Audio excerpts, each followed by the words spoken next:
Hello hi welcome to Kokila's kitchen. இன்றைக்கி நம்ம கிச்சனில் ஸ்வீட் கார்ன் வச்சு ஒரு ரெசிபி தான் பார்க்க போகிறோம்.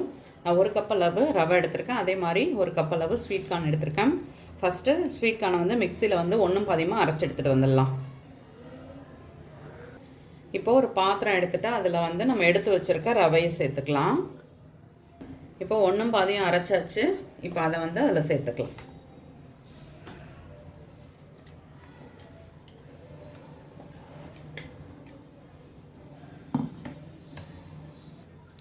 இப்போது இதில் இதுக்கு தேவையான அளவு உப்பு, அடுத்து துருவின கேரட், கேப்சிகம், பச்சை மிளகாய், அடுத்து இது கூட பொடியாக கட் பண்ண வெங்காயம், அடுத்து மல்லித்தழை, இதெல்லாம் சேர்த்து இப்போ நல்லா மிக்ஸ் பண்ணிக்கலாம். நம்ம தண்ணியே சேர்க்கல, இந்த கார்னில் இருக்கிற தண்ணி தான்.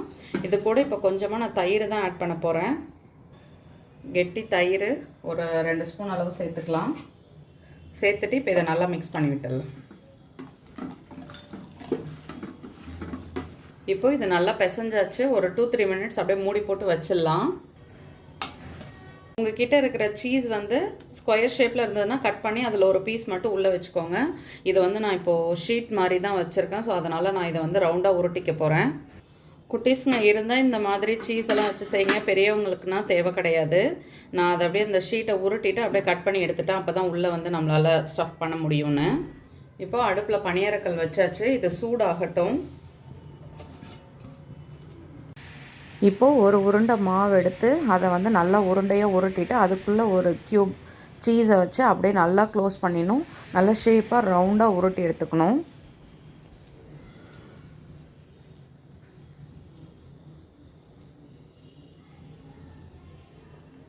இப்போது இதே மாதிரி நான் எல்லா மாவையும் உருண்டையாக உருட்டி எடுத்து வச்சுட்டேன். கல்லுமே நல்லா சூடாகிடுச்சு. கொஞ்சமாக எண்ணெய் சேர்த்துக்கலாம். இப்போது எண்ணெய் சேர்த்தாச்சு. எண்ணெயுமே நல்லா சூடாக இருக்குது.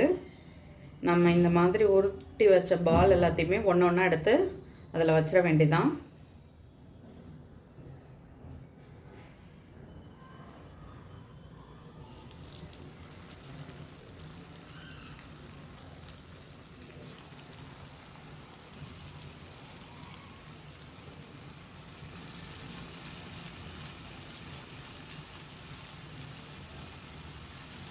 வைக்கும் பொழுது கொஞ்சம் பொறுமையாக வைங்க, ஏன்னா கையில் தெறிக்கும். என் கையில் கூட இப்போ தெரிச்சிடுச்சு எண்ணெய்.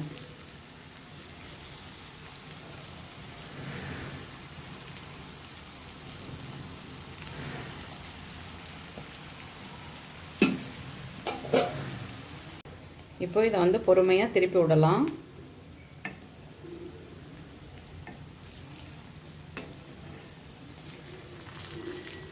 நான் சிம்லேயே வச்சு தான் வேக வைக்கிறேன்.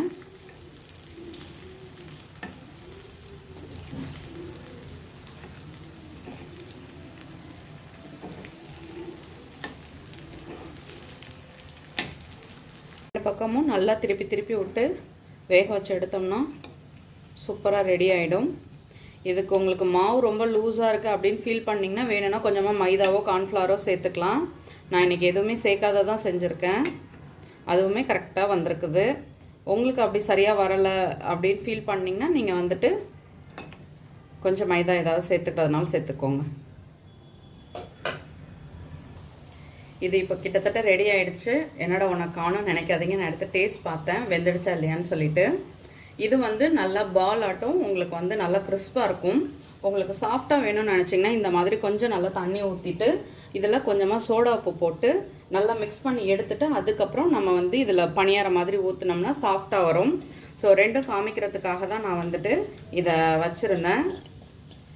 இப்போ இது வந்துட்டு உங்களுக்கு நல்லா சப்போஸ் சீஸ் வாங்க முடியல அப்படின்னு நீங்கள் ஃபீல் பண்ணிங்கன்னா இந்த மாதிரி கொஞ்சம் லிக்விடாக பண்ணிவிட்டு அதுக்கப்புறம் நீங்கள் வந்து பணியாரம் மாதிரி ஊற்றி எடுக்கலாம். சாஃப்டாக இருக்கும். எது பிடிக்குதோ நீங்கள் அது ரெண்டுத்தையும் சாப்பிட்டுக்கலாம். ரெண்டுமே காமிச்சிடுறேன் நான். இப்போ இதை எடுத்துடலாம்.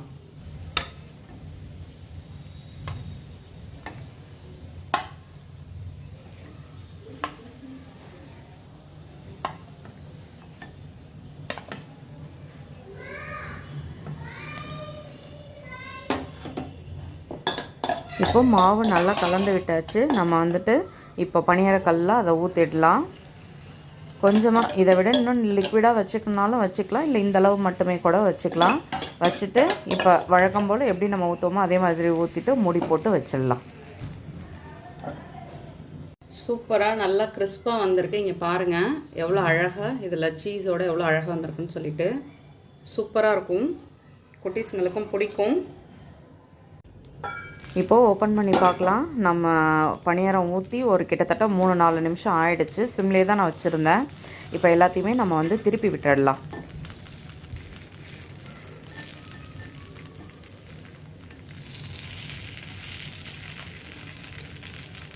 இப்போ பார்க்கும்பொழுதே உங்களுக்கு தெரியும் பாருங்கள் இது எவ்வளோ சாஃப்டாக இருக்குதுன்னு.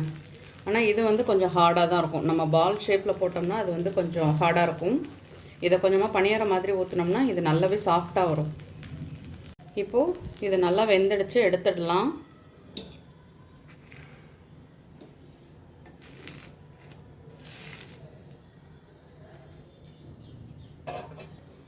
சுட சுட சூப்பராக கார்ன் சீஸ் பால்ஸ் அப்புறம் கார்ன் பணியாரம் ரெண்டுமே ரெடி ஆகிடுச்சு. நீங்களும் வீட்டில் ட்ரை பண்ணி பாருங்கள், கண்டிப்பாக உங்களுக்கு பிடிக்கும்.